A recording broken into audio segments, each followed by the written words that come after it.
Est-ce qu'on peut acclamer pour la gloire de Jésus?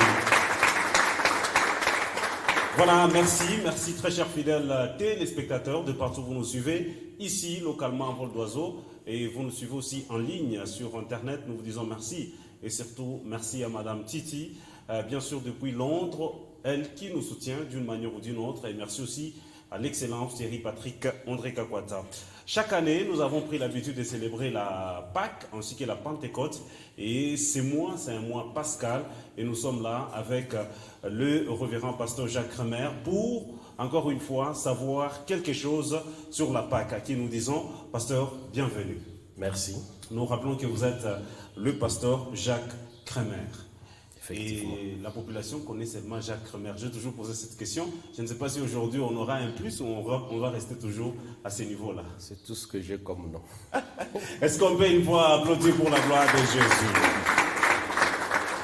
Alors, ici, c'est l'église qui nous reçoit. C'est comment dire le nom de l'église?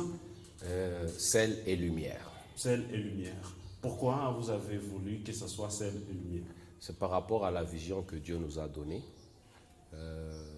Le Seigneur nous a appelés, nous a donné une mission qui est celle d'amener les chrétiens à jouer pleinement son rôle de sel de la terre et de la lumière du monde. Donc notre texte de base, c'est dans Matthieu chapitre 5, à partir du verset 13-14, où Jésus dit « Vous êtes le sel de la lumière, vous êtes le sel de la terre, vous êtes la lumière du monde. » C'est vrai que beaucoup de gens connaissent ces versets, mais le Seigneur nous a donné une mission particulière pour que les gens arrivent à prendre conscience qu'ils sont les sels, qu'ils sont la lumière, et les amener comment jouer ce rôle. Voilà, merci beaucoup. La Pâque, comment ça a été célébré ici chez vous? Non, ça s'est bien passé. Nous avons eu une semaine de séminaire, d'enseignement sur la Pâque. On avait commencé depuis les dimanches. La Pâque, c'était les 4. Oui. Donc on a commencé les dimanches avant. Nous avons poursuivi en semaine avec des enseignements sur la Pâque, ensemble avec l'Église, et nous avons terminé les dimanches par la résurrection. Nous sentons une Église qui n'a même pas 3 ans, je pense, mais très bien assise. C'est quoi le secret? Je pourrais dire que le premier secret, c'est d'abord la grâce de Dieu, et le fait que le Seigneur nous a appelés. Dieu lui-même est en train de confirmer l'appel qu'il nous a donné en soutenant son œuvre. Je ne pense pas que nous avons beaucoup de secrets, bien entendu. Nous essayons d'écouter le Seigneur selon qu'il nous conduit. Mais d'une manière générale, nous devons avouer que Dieu nous fait grâce. L'église Sel et Lumière, l'église, c'est le pasteur Jacques lui-même, ou sans ou avec lui, l'église reste église? Sans le pasteur Jacques, l'église reste église. Allez, voilà, est-ce qu'on peut applaudir pour la gloire de Jésus? Merci beaucoup pour vous tous qui nous suivez. La Pâque, ça s'est fait, ça se chante, ça se célèbre. Et c'est ici, avec la chorale, nous allons d'abord chanter avant d'entamer directement c'est quoi la Pâque, que veut dire la Pâque, pourquoi nous fêtons aujourd'hui la Pâque. Il y a combien de types de Pâques, ça sera tout à l'heure là. Mais d'abord, on écoute un chant avec la chorale. Le temps que le conducteur s'apprête et la technique, on peut quand même applaudir pour vous-même. Merci beaucoup.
pouvez applaudir pour la gloire de Jésus.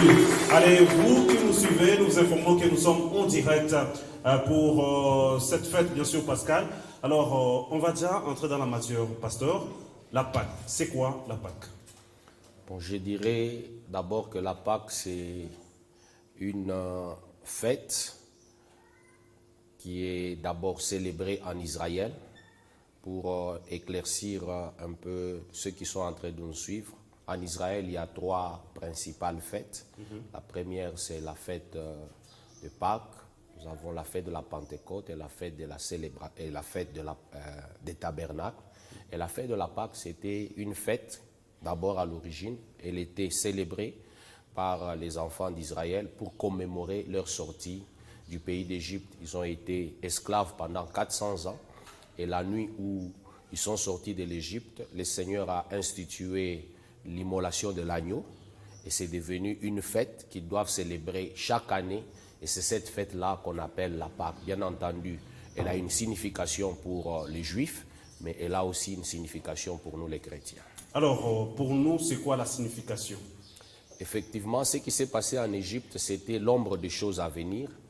Vous allez vous rendre compte que c'est suite à la célébration de la Pâque, lorsque le Seigneur a ordonné que l'agneau soit immolé, la même nuit-là, l'ange de la mort a circulé dans tous les pays d'Égypte.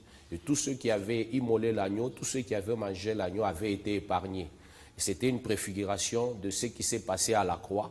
Par la mort de Jésus, nous avons été délivrés de la puissance de la mort, délivrés du péché, délivrés de la sanction de la mort et délivrés de toutes sortes de servitudes. Pour nous, la Pâque, nous sommes en train de commémorer la mort et la résurrection de notre Seigneur Jésus-Christ. Par la mort de Jésus, nous avons été délivrés de la puissance de la mort. Ça, c'est ce que moi, je viens de retenir. Mais, pasteur, nous continuons à mourir. Effectivement, nous mourrons physiquement, mais la mort dont il est ici question, même quand la Bible dit le salaire du péché, c'est la mort. Il ne s'agit pas de la mort physique, parce que vous allez vous rendre compte que après qu'Adam et Ève aient mangé les fruits défendus, ils se sont retrouvés dans la désobéissance. La mort, c'est qu'ils avaient été séparés avec Dieu, mais physiquement, ils ont continué à exister. Mais cette mort-là, elle est d'abord spirituelle, et bien entendu, dans une certaine mesure, quand vous êtes mort spirituellement, cela peut affecter votre corps, votre âme et chaque domaine de votre vie. Est-ce qu'il y a des gens, s'il arrivait que vous êtes mort de cette mort que vous dites là, est-ce qu'on perd quelque chose? Effectivement, quand vous êtes mort spirituellement, ça veut dire que vous n'avez pas la relation avec Dieu. Mais si on n'est pas chrétien, ça ne dérange pas? Ça ne dérange pas si la personne n'a pas la connaissance. Mais la Bible dit qu'il est réservé à l'homme de vivre et de mourir une seule fois. Après quoi viendra le jugement. Peut-être qu'il peut se dire, bon, moi, ça ne m'intéresse pas. Mais au-delà de sa mort, il y a ce qu'on appelle les jugements. Tout celui qui n'aura pas accepté le Seigneur Jésus-Christ comme Seigneur et Sauveur ne pourra pas rencontrer le Père dans son paradis. Parce que la Bible dit, Jésus est le chemin, la vérité et la vie. Donc ça ne dépend pas de ce que, vous avez comme appréciation. Ça dépend de ce que Dieu a déjà tracé comme plan et programme pour l'humanité. Que gagne quelqu'un s'il est en Jésus-Christ? Si aujourd'hui il accepte Jésus, il gagne quoi? Premièrement, il a la vie éternelle, il est sauvé. Que tous nous ne voyons pas. Mais effectivement, c'est pourquoi la religion chrétienne, elle est basée sur la foi. Vous savez, si tout ce que la Bible nous dit, Dieu pouvait donner toutes les évidences possibles, ça veut dire la notion de la foi ne pourrait plus avoir sa valeur. Il y a des choses que nous acceptons, nous croyons que nous avons la vie éternelle parce que la Bible dit « Je vous écris, petits enfants, afin que vous sachiez que vous avez la vie éternelle, vous qui croyez dans les fils de Dieu. » Donc, c'est la parole de Dieu et nous nous limitons à la foi. Allez, voilà, merci. Vous nous suivez à la maison. Si vous avez des petites questions, je crois que vous pouvez le faire comme on a toujours fait. Vous qui nous suivez en ligne, laissez juste les commentaires. Ça se passera très bien. La Pâque. Aujourd'hui, jadis, la Pâque était célébrée avec faste, avec beaucoup de tambours, au même titre que Noël et Nouvel An. Mais aujourd'hui, sans toutefois vous mentir, il y a même des chrétiens qui ne savaient pas que la Pâque était le 4. Je suis tout à fait d'accord avec vous. Il y a un problème, c'est d'abord l'ignorance. Le peuple n'est plus renseigné sur ça. Mais j'ose croire aussi qu'il en va de la volonté de Satan que la Pâque soit de plus en plus négligée. Parce que pour Satan, la Pâque, c'est un souvenir douloureux. C'est le souvenir de sa défaite. C'est cette défaite où il a été dépouillé, où il a été désarmé. Mais pour nous, les chrétiens, la Pâque, c'est le souvenir de notre victoire. C'est la célébration de notre salut. Je pense que s'il y a une fête qui devait vraiment avoir beaucoup d'importance dans la vie du croyant aujourd'hui, c'est la fête de Pâques. C'est la faute à qui? La faute d'abord, peut-être, on n'est pas enseigné. Mais comme je venais de le dire, le diable tire aussi sur les ficelles. Mais il y a aussi une puissance de Dieu qui doit aussi s'interposer. Mais c'est ce que nous sommes en train de faire. De plus en plus, nous essayons d'en parler. Vous-même, vous nous avez proposé cette émission. C'est la puissance de Dieu qui agit pour que cela soit vulgarisé. Allez, voilà, merci beaucoup. Et cette Pâque, déjà, on nous apprête à un cantique de l'autre côté. La Pâque, aujourd'hui, dans le monde entier, c'est devenu un non-événement.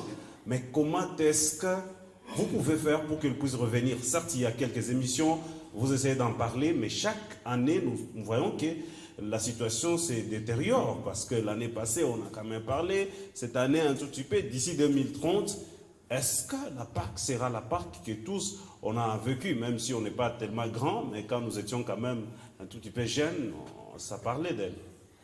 Je crois qu'elle va continuer à subsister parce qu'elle est divine. Vous savez, je vais donner un exemple. La Bible que nous prêchons aujourd'hui, elle a survécu à beaucoup d'attaques.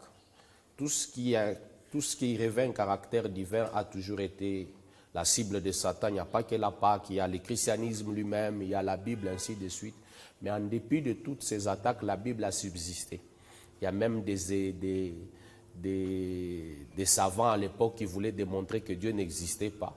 Ils ont dit 50 ans après ma mort, il n'y aura plus du christianisme. Mais aujourd'hui, l'ampleur que le christianisme a pris, ce n'est pas possible. Donc personne ne pourra effacer la Pâque parce que c'est Dieu qui est derrière la Pâque.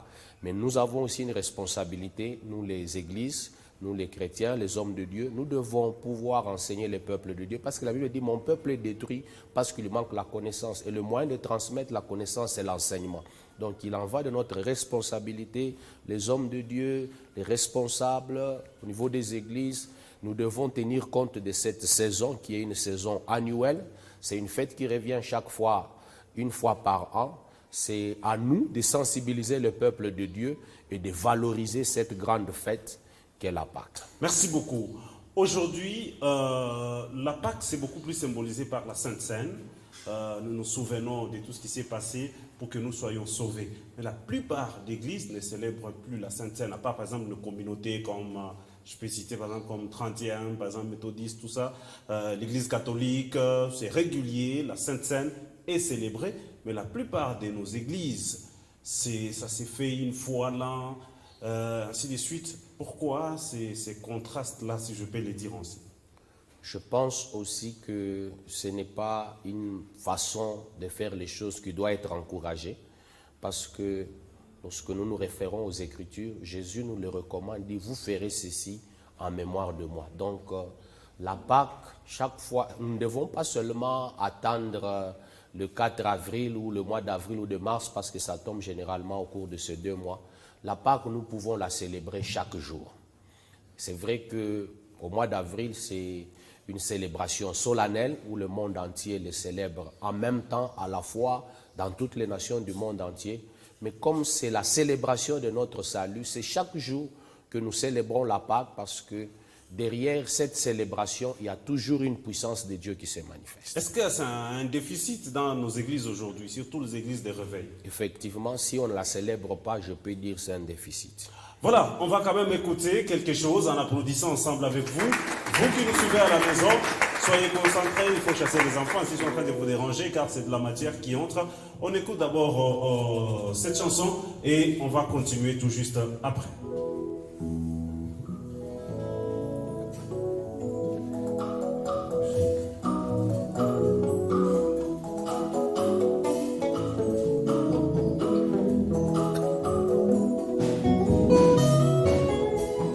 Asubika na kuibanzambi,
Merci, est-ce qu'on peut applaudir Bolingo et Nzambe, c'est par là que nous sommes en train bien sûr de continuer. Pasteur, Jésus-Christ est mort à la croix, mais il a laissé une mission à l'Église.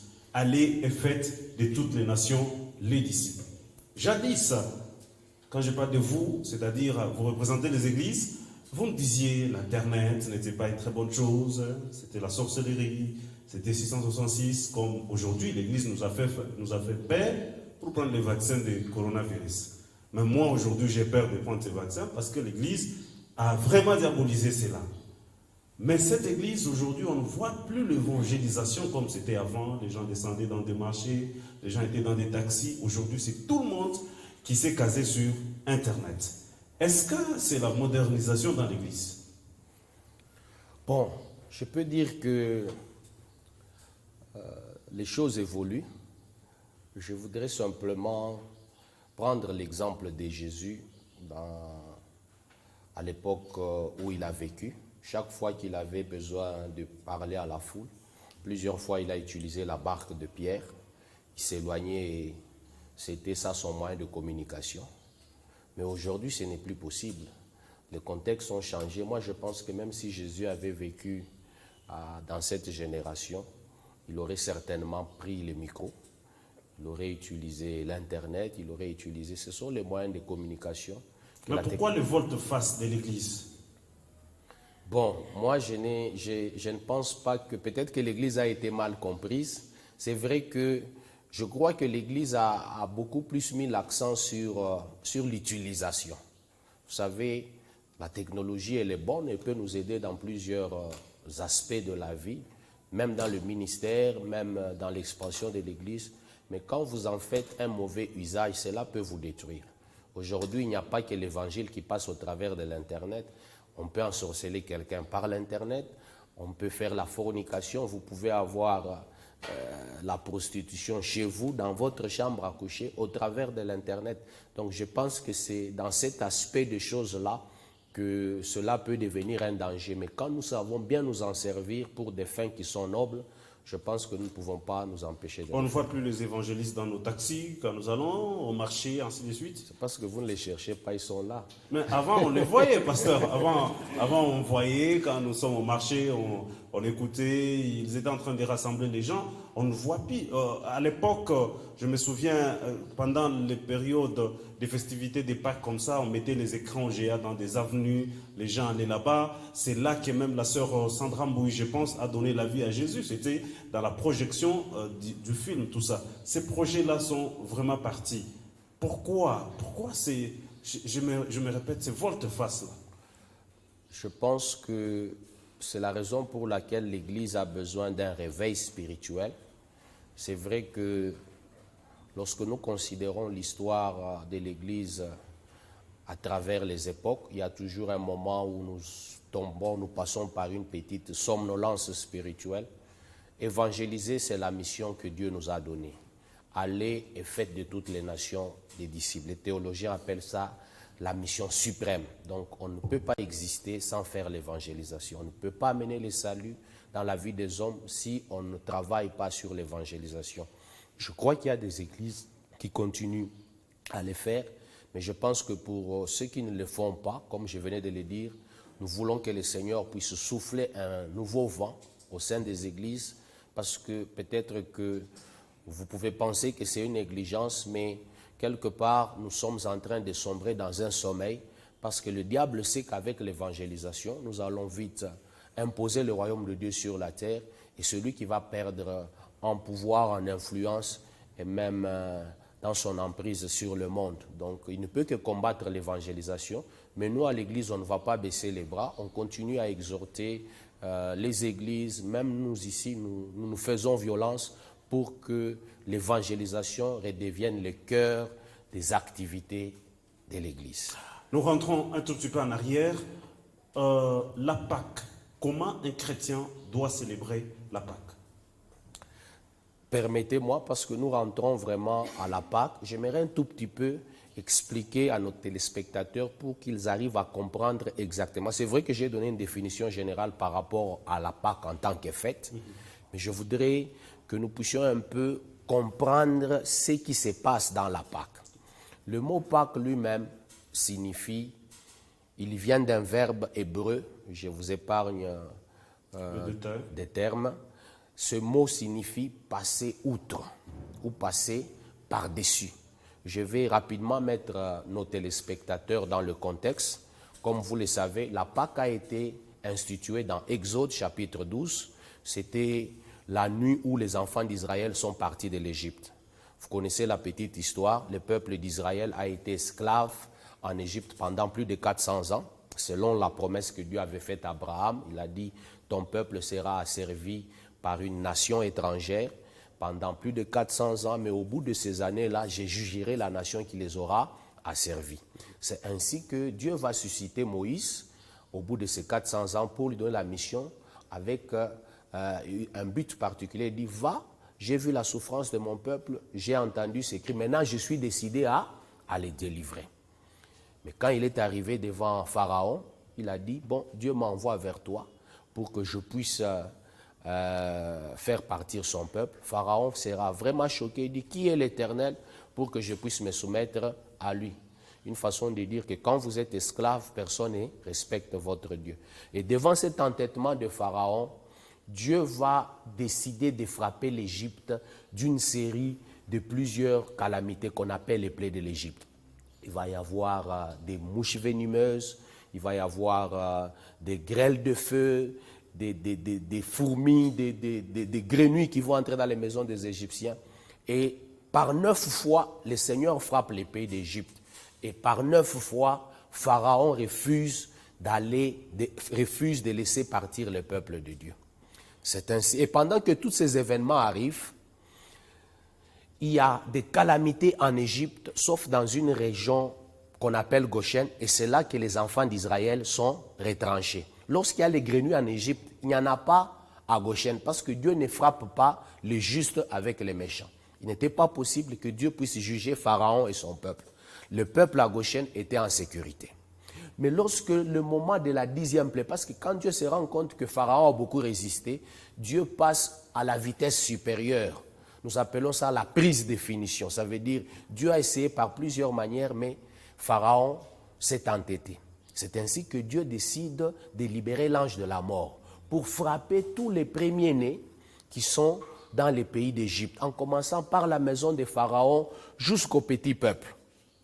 Et dans le cas précis de le jugement par la mort, l'effet de rester à Goshen n'est plus suffisant. Parce que l'ange de la mort a la mission de tout passer en revue. Il entre et dans la maison de Pharaon et même dans la maison de ceux qui sont à Goshen. C'est ainsi que pour préserver les enfants d'Israël de cette grande calamité qui sera causée par l'ange de la mort, Dieu institue la Pâque pour élever les niveaux de sécurité. Qu'est-ce que Dieu ordonne?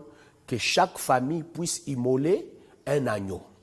Et avec le sang de l'agneau, les enfants d'Israël vont faire l'aspersion sur les portes de leur maison. De telle manière que lorsque l'ange de la mort sortira, il verra le sang, il passera par-dessus. Et c'est ce qui a été traduit par la Pâque. C'est ainsi.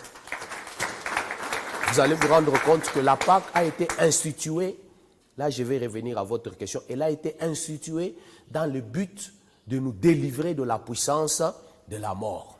Pourquoi? Parce que la Bible dit le salaire du péché, c'est la mort. Ainsi, Dieu ne peut pas régler le problème de la mort s'il n'a pas réglé le problème du péché. Voilà pourquoi il ordonne l'aspersion de telle manière que tous les péchés qui sont à Goshen soient couverts par ce sang.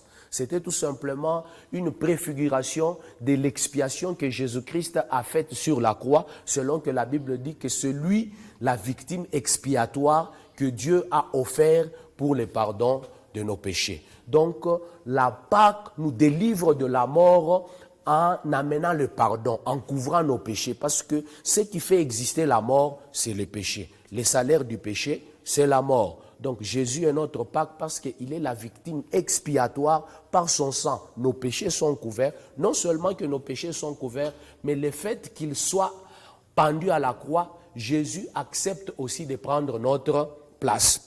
C'était la deuxième signification du sang qui était répandu sur les portes des enfants d'Israël. Ce sang était en train de parler pour dire, vous ne pouvez pas entrer dans ces maisons parce qu'ici la mort nous a déjà visités. Il y a déjà un agneau qui est déjà mort à notre place. Donc c'était une préfiguration pour montrer que Jésus allait prendre notre place. Donc nous sommes, là je réponds à votre question, nous sommes délivrés de la mort par deux manières. Nos péchés qui font exister la mort sont pardonnés par le sang de Jésus, mais aussi le fait que Jésus ait consommé cette sanction-là. En lieu et place de notre vie, il n'est plus possible que Dieu puisse nous juger encore pour la même faute. C'est qu'on va appeler ça la double sanction. C'est en cela que nous disons que la Pâque, c'est une délivrance vis-à-vis de la puissance de la mort. Merci. Est-ce qu'on peut quand même acclamer? Merci. Voilà, vous nous suivez, nous vous disons merci, vous êtes sur votre radio. Merci donc à toutes ces personnes. Depuis Kinshasa, vous nous suivez. Ma question, je reviens encore une fois à ma question. Comment doit-on célébrer la Pâque, nous, maintenant, aujourd'hui? Aujourd'hui, c'est Jésus qui a pris la place, comme vous avez expliqué. Maintenant, comment nous devons célébrer la Pâque? Nous devons célébrer la Pâque, premièrement, en parlant de la Pâque. C'est déjà le point de départ. C'est quelque chose de glorieux qui a été fait. Et je venais de le dire tout à l'heure, le christianisme repose sur l'œuvre de la croix. Donc on ne peut pas parler du christianisme sans parler du message de la Pâque. Le point de départ, il faut prêcher la Pâque, il faut enseigner la Pâque, il faut observer la saison de la Pâque lorsque celle-ci elle arrive dans le calendrier de l'Église. Au-delà de tout ça, il y a la Sainte Seine qui est un symbolisme. Vous savez, dans la Bible, chaque symbole a toute sa valeur. Même quand on parle de l'onction d'huile, lavage des pieds, ainsi de suite, ce sont des institutions divines. Chaque fois que nous les observons, nous déclenchons la puissance de Dieu qui agit au travers des institutions-là. Donc, on célèbre la Pâque par l'enseignement, on célèbre la Pâque en célébrant la Sainte Seine. Mais qui doit célébrer cette Pâque? Qui doit la célébrer? Le chrétien, bien entendu. Donc, toutes les personnes qui n'ont pas encore donné leur vie à Jésus-Christ auront du mal à célébrer la Pâque. Effectivement, parce que la Pâque signifie mourir et ressusciter avec Christ, qui est un peu le symbole de la nouvelle naissance. Si vous n'êtes pas né de nouveau, vous n'êtes pas concerné par la Pâque. C'est ainsi que vous allez vous rendre compte que la Pâque n'a pas été célébrée dans toutes les maisons de l'Égypte. Elle a été célébrée à Goshen, là où il y avait le peuple de Dieu. Donc il faut d'abord être membre du peuple de Dieu, il faut avoir accepté le Seigneur Jésus comme ton Seigneur et ton Sauveur personnel pour célébrer la Pâque. Merci beaucoup. Nous allons écouter encore une autre chanson de l'autre côté, mais avant d'écouter la chanson, quelle est la procédure qu'un païen doit entreprendre pour arriver à célébrer la Pâque? Il doit d'abord accepter le Seigneur Jésus comme son Seigneur et son Sauveur personnel. Premièrement, il doit reconnaître qu'il est pécheur et que par la foi dans l'œuvre de la croix, il a le pardon des péchés. Deuxièmement, il doit faire de Jésus le Seigneur de sa vie. Ça veut dire il doit désormais faire en sorte que sa vie dépende totalement de Jésus. Ce qu'on appelle recevoir Jésus comme son Seigneur et son Sauveur personnel. Il doit accepter, en bref, de devenir membre du peuple de Dieu et se laisser conduire par le Seigneur. Généralement, dans nos églises, nous remarquons, c'est le pasteur qui dit, pour arriver que quelqu'un puisse accepter, vous, les hommes de Dieu, vous dites dans la foule, dites ainsi de suite. Là, c'est vous, le pasteur, ou soit vous imposez aux gens de les dire alors que les gens les disent dans la foule, même s'ils ne sont pas d'accord. La Bible dit, si tu crois dans ton cœur et si tu confesses de ta bouche, tu seras sauvé. Mais là, c'est le pasteur qui pousse à la foule de non, confesser. Les pasteurs ne poussent pas. Les pasteurs prêchent l'évangile. Je ne sais pas si vous avez vu ça où. À la fin, il dit effectivement, nous sommes en train de les aider à confesser. Nous prêchons l'évangile et nous leur demandons qui sont décidés ou qui sont convaincus qu'ils peuvent accepter le Seigneur Jésus comme leur Seigneur et leur Sauveur personnel. Et nous le faisons selon le modèle de la Bible. Si je crois dans mon cœur, et si je confesse, la prière d'acceptation, c'est juste par rapport à la deuxième partie de la condition pour être sauvé. Croire et confesser. Je crois lorsque je suis touché dans mon cœur par la parole. Mais ce n'est pas suffisant. Je dois le déclarer. Je dois dire avec ma bouche, j'accepte le Seigneur Jésus-Christ comme mon Seigneur et mon Sauveur personnel. Qu'est-ce qui se passe? Quelqu'un qui a déjà fait plus de 10 ans dans l'Église, on peut même voir, je ne dis pas qu'il y en a ici, mais on peut même voir dans nos chorales. C'est peut-être vous prêchez tous ces jours ici, vous prêchez tous ces jours ici, et vous pensez que vous avez déjà un chrétien qui a déjà accepté Jésus-Christ, Seigneur et Sauveur, mais après il y a par exemple une convention, un séminaire, vous appelez quelqu'un de l'extérieur, et quand il fait cet appel-là, il y a par exemple vos choristes, l'un de vos choristes, il sort, il dit j'accepte Jésus-Christ comme Seigneur et Sauveur. Ça se passe comment? Et vous, en tant que pasteur, ça peut vous faire quoi? Bon, c'est normal. Je pense que c'est parce que les gens ont été mal enseignés. Les gens pensent que le fait de venir à l'église fait de nous enfants de Dieu. D'ailleurs, j'ai déjà entendu des gens dire non, c'est une hérésie, malheureusement, qui circule encore aujourd'hui parmi les enfants de Dieu et même ceux qui ne le sont pas. On est tous des créatures de Dieu, mais on n'est pas tous enfants de la Bible. Il y a ceux qui l'ont reçu, à ceux qui croient en son nom. Il leur a donné le pouvoir de devenir enfants de Dieu. Donc, être enfant de Dieu, ce n'est pas un droit de naissance. Ce n'est pas parce que vous êtes né d'un pasteur, ce n'est pas parce que vous êtes membre d'un département que forcément vous êtes né de nouveau. Ce sont des gens, effectivement, peut-être qui n'ont pas été bien éclairés lorsqu'ils ont pris l'engagement d'adhérer au service, ainsi de suite. C'est ainsi que depuis un certain temps, nous sommes en train de nous efforcer pour que non seulement que les gens acceptent le Seigneur Jésus-Christ, mais qu'ils soient aussi baptisés avant de pouvoir accéder au service. Donc ce qui se passe là, c'est normal. Le fait de venir à l'église ne fait pas de nous un enfant de Dieu.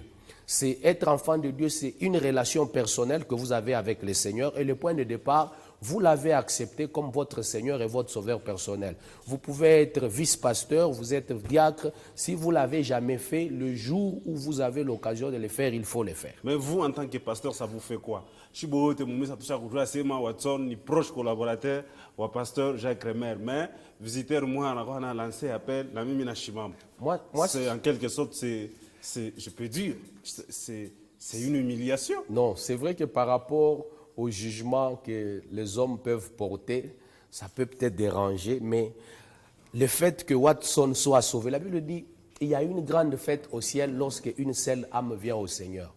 Moi, je ne vois pas pourquoi je serais chagriné parce que cette âme-là, c'est mon collaborateur. Est-ce qu'on peut applaudir? Voilà, on va écouter une autre chanson. Et après, on va continuer avec ce programme. Vous nous suivez, nous vous informons que nous recevons le pasteur Jacques Kremer dans cette émission tout à fait spéciale pour la Pâque. Et nous annonçons aussi que pour la Pentecôte, ça sera encore très bientôt, sauf imprévu, avec le moyen que la radio mettra en place. Nous allons encore passer cette émission. On y va.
Est-ce qu'on peut applaudir pour la gloire de Jésus? Waouh! Une très belle chanson chantée bien sûr par la chorale de l'église Sel et Lumière. Alors, pasteur, nous sommes en train de continuer. Je crois qu'on va déjà nous signaler de l'autre côté. Nous sommes en train de célébrer la Pâques 2021. Déjà presque une année, pas même presque une année déjà, que nous vivons avec la pandémie à coronavirus. Je pose ma question à vous de voir comment répondre. Est-ce l'échec de l'Église? Car jusqu'à présent, on n'a pas de preuves tangibles qu'un malade de Covid a été guéri via la prière. Nous, ici, chez nous, nous en avons. Est-ce qu'on peut applaudir? Oui, mais bon, ça reste ici chez nous. Mais bon, ok, on sait comment ça se passe. Alors, ma question, c'est de savoir, une année, c'est quoi, je peux dire, le rôle de l'Église dans cette maladie? Avant de parler des rôles de l'Église, il faut d'abord parler de l'origine de cette maladie. Pourquoi elle a existé?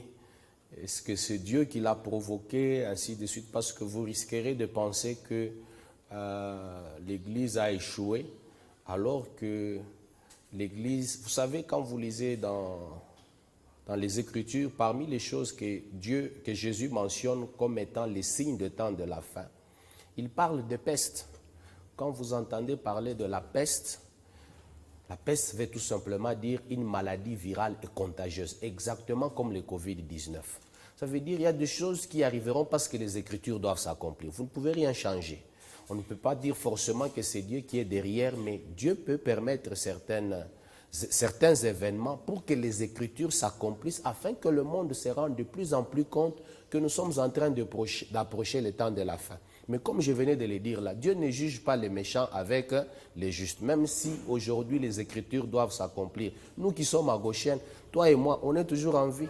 Où est le problème? Je viens toujours à ma question parce que j'ai besoin d'une réponse. Le rôle de l'Église dans cette maladie. Certes, ça peut être l'un des signes promis par Dieu dans les événements pour vous qui connaissez très bien l'eschatologie, mais c'est quoi les rôles? Même si c'est parmi les signes, que devait ou que doit faire l'Église?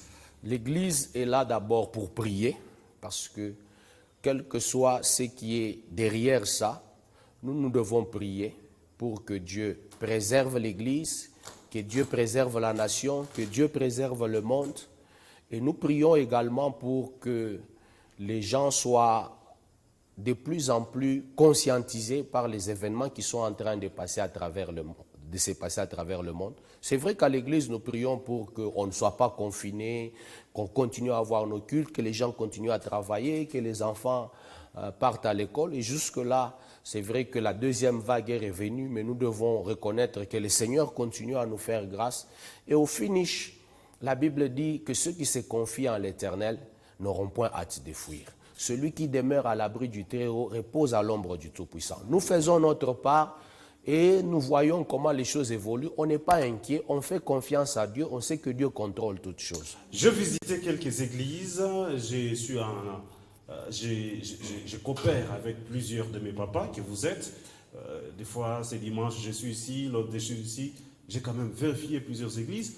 Les gens arrivent, même les personnalités des églises arrivent à la Sainte Seine en portant l'air caché. Alors que vous, hommes de Dieu, vous nous prêchez, vous dites, ici, c'est là où il y a la résurrection, c'est là où il y a tout, c'est là où il y a la guérison, c'est là où il y a tout. Mais il vient là, à la Sainte Seine, qui est d'abord Sainte Seine, en cache-nez. Il prend, et puis il remet encore. Est-ce que ce n'est pas est-ce que Dieu, quand même, il est d'accord de ça? Je suis tout à fait d'accord que ça paraît étrange, mais je ne pense pas que Dieu nous empêche ou nous interdit de nous protéger nous-mêmes. Pourquoi seulement parler des masques? Pourquoi on n'a jamais soulevé cette polémique quand les gens se couvrent des moustiquaires dans leur maison? Ils peuvent se dire, non, moi, mon corps, c'est le temple du Saint-Esprit. Même si la moustique me pique, je ne veux pas...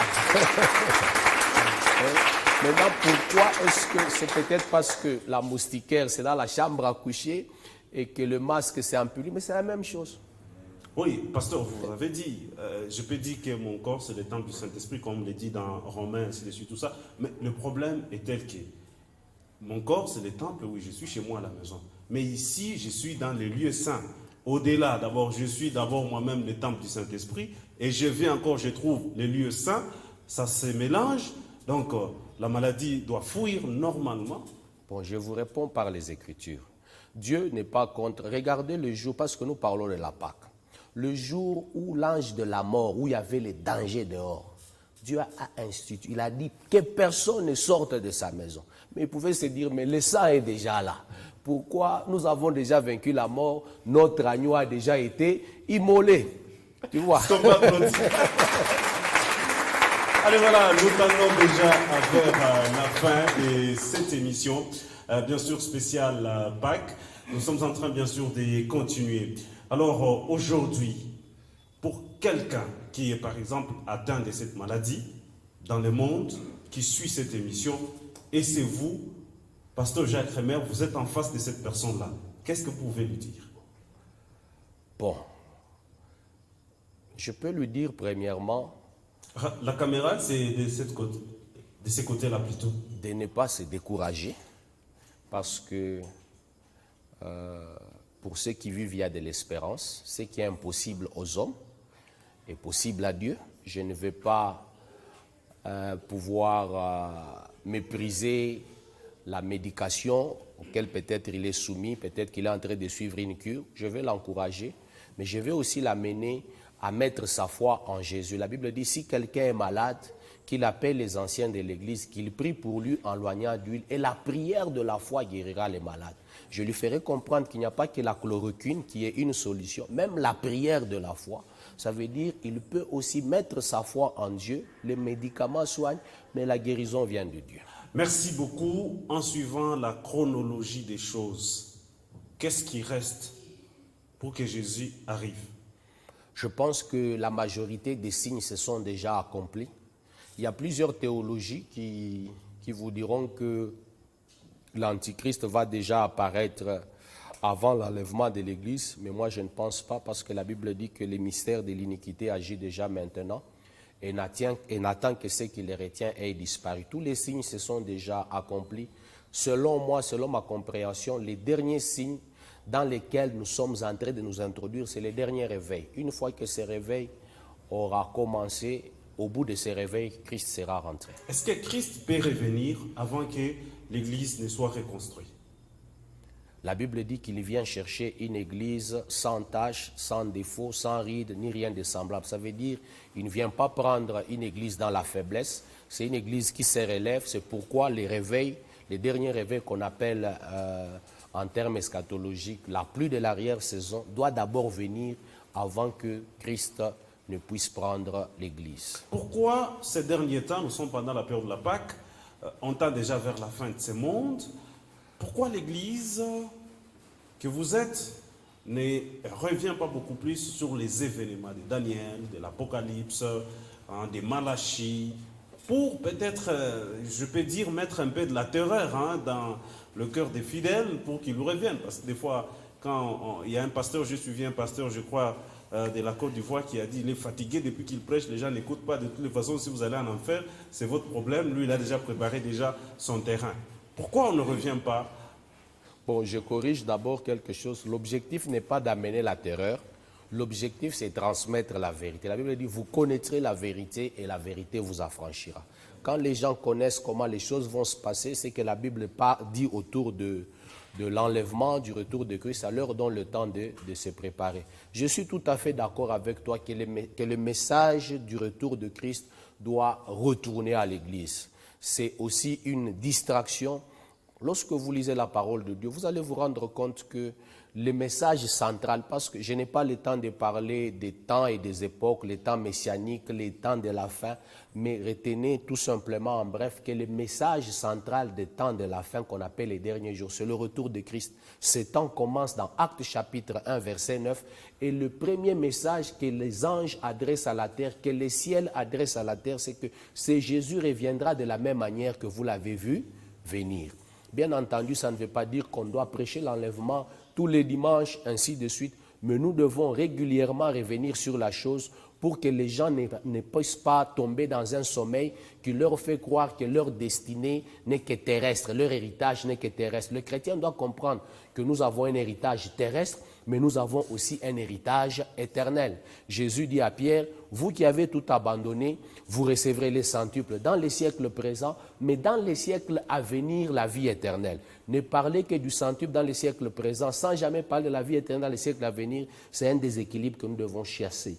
Ok, aujourd'hui, on a vu avec ce qui s'est passé aux États-Unis, il y a eu des prophéties qui ont circulé, ainsi de suite, tout ça. Je ne voudrais pas entrer dans des détails pour créer la polémique, mais il y a quelques événements ou quelques prophéties qui semblent s'accomplir aujourd'hui. J'ai suivi aussi un documentaire où on parle que tout sera électronique d'ici 5 ans. Les gens qui travaillent à la banque, ils vont garder leur monnaie comme nous gardons monnaie électronique dans les téléphones, ça sera dans le corps. C'est-à-dire tu es sûr que l'argent est dans ton corps, ainsi de suite, tout ça. Est-ce que c'est déjà les débuts? Et si c'est les débuts, nous là qui ne voulons pas ça, qu'est-ce qu'on doit faire? On doit garder l'argent, c'est déjà le début. Et la tendance, c'est l'accomplissement de la prophétie d'Apocalypse chapitre 13, où personne ne peut ni vendre, ni acheter, parce que la monnaie sera électronique. Elle va être gérée au travers de cette puce qu'on appelle RFID. Et cette puce-là, j'ai fait des recherches là-dessus. On dit qu'elle fonctionne avec une pile qui est rechargeable avec la variation de la température au niveau du corps humain. C'est cette pile-là, c'est cette énergie-là, cette variation au niveau de notre corps qui permet à cette pile-là de pouvoir garder la charge et faire fonctionner la puce. Et les scientifiques ont découvert que sur les endroits du corps où nous avons la plus grande variation de la température qui pourra permettre de générer une bonne tension pour permettre à la pile de fonctionner. C'est soit sur le cuir de la chevelure ici, juste en dessous, au front, ou soit sur le poignet de la main droite. Mais si on trouve dans la Bible que l'électronique, là, de l'argent, là, c'est le 1866. Alors que ce n'était pas ça notre but, c'était accepter 1866. Qu'est-ce qu'on va faire? Dieu va quand même comprendre que, bon, ils ont fait quand même inconsciemment. Je voudrais être clair ici. La marque 666 ne va pas être, si elle existe déjà dans le laboratoire, elle ne sera pas effective avant l'enlèvement de l'Église. C'est ainsi que je peux dire que même les vaccins de Covid là-bas, moi je ne sais pas comment les gens prêchent ça, mais ce n'est pas encore les 666. Ça peut être des tests. Vous voyez, moi je suis informaticien. Quand vous avez fait un projet, la phase finale, on appelle ça le commissioning. Ça veut dire que le projet doit quitter l'état de projet pour entrer en état d'opération. Entre les deux états, il y a ce qu'on appelle le test. Vous voyez, peut-être avec ce qui est arrivé avec le Covid ici, parce qu'on sait que le gouvernement mondial doit exister. Et le Covid, c'est aussi un moyen par lequel certains tests ont été faits par rapport à l'existence, au fonctionnement du gouvernement mondial. Ça veut dire que nous dépendons tous d'un seul organe. L'OMS qui nous a tous contrôlés, toutes les nations, s'ils disent confinement, c'est tout le monde confinement. Couvre-feu, tout le monde couvre-feu. Personne ne sort 14 jours chez vous. Aussi, les hommes de Dieu, vous sortez. Effectivement. Donc, on est dans une phase de test. Ça veut dire... Mais à Tuyengia, il y a dispensation, il y a administration, il y a chiffre 666. Pourquoi tu dois accepter le Seigneur Jésus-Christ aujourd'hui? Alors, Oh là là, Fata. Allez, on va parler en français parce que les internautes ils nous ont fait pression l'autre fois. Donc, vous qui nous suivez, vous n'avez pas encore donné votre vie à Jésus. Je crois que vous avez encore le temps parce qu'on ne sait jamais. Tout peut se déclencher en un clin d'œil. Ça peut être demain, ça s'élance et ça sera très compliqué. Alors, pasteur, nous terminons déjà l'émission.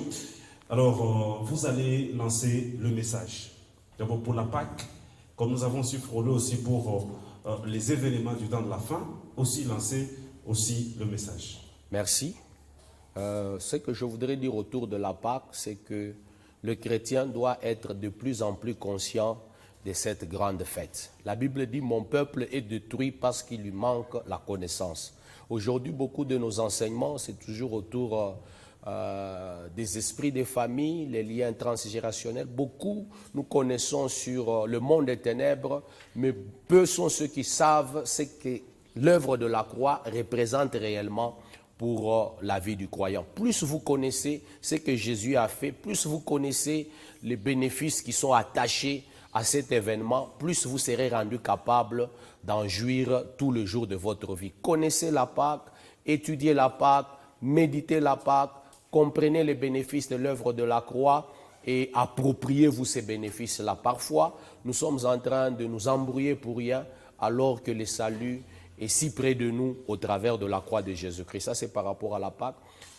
Bien entendu, par rapport aux événements de temps de la fin, on venait de le dire, nous sommes dans la phase des tests. Ça veut dire que la prochaine phase, c'est le commissioning. Et avant le commissioning, l'Église doit déjà être partie. Jésus revient bientôt. La Bible dit, si tu crois dans ton cœur, si tu confesses de ta bouche le Seigneur Jésus, tu seras sauvé. Tu es là, tu me suis en direct, partout tu suis ces messages, ne te gêne pas. Prends la décision de recevoir le Seigneur Jésus comme ton Seigneur et ton Sauveur personnel et tu ne seras pas candidat à la grande tribulation. Merci, vous êtes notre partenaire, le partenaire de notre chaîne de radio-télévision. Alors ici, on va quand même vous accorder aussi le temps de lancer les messages, donner des programmes, l'adresse de l'Église.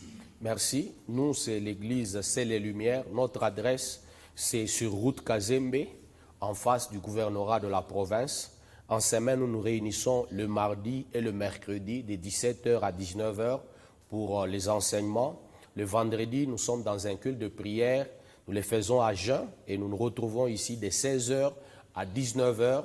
Et le dimanche, nous avons deux services. Le premier service commence à 7h30 et le deuxième service commence à 9h45. Voilà, merci. C'est vraiment la fin de cette émission. Est-ce qu'on peut applaudir en remerciant? Donc, je remercie l'équipe, bien sûr, de l'Église, l'équipe technique, la chorale. Maman Pasteur aussi, elle est là. Alors, la caméra, si elle peut juste prendre Maman Pasteur pour un mot seulement, parce qu'on ne peut pas prendre papa et ne pas prendre maman, donc ça ne sera pas bien. Maman, juste un mot, peut-être bénir les gens, bénir la population en train de nous suivre. En tout cas, je dis merci pour vous qui nous suivez et aussi pour vous qui avez organisé cette émission. Merci. Je sais que tout ce que nous avons fait ici, c'est pour la gloire de Dieu. Amen. J'aimerais que là où vous êtes, vous qui nous suivez de par l'Internet, partout ailleurs, que cette grâce de la Pâque que nous avons célébrée, j'aimerais qu'elle soit votre partage, que vous puissiez vous l'approprier et la vivre dans tous les domaines de votre vie. Que Dieu vous bénisse abondamment. Est-ce qu'on peut quand même applaudir? Voilà, merci. Nous allons maintenant danser, célébrer la résurrection de Jésus-Christ. C'est ici. Merci beaucoup, pasteur, d'avoir accepté. Je lance seulement le message que je pense que pour la Pentecôte, sauf imprévu, nous serons avec le révérend Réussite Ngoïmandakou de la génération Joël. Sauf imprévu, je tiens quand même à les saluer depuis l'endroit où il est en train de nous suivre. Alors, on écoute déjà ce chant qui va bénir beaucoup de gens. Merci beaucoup.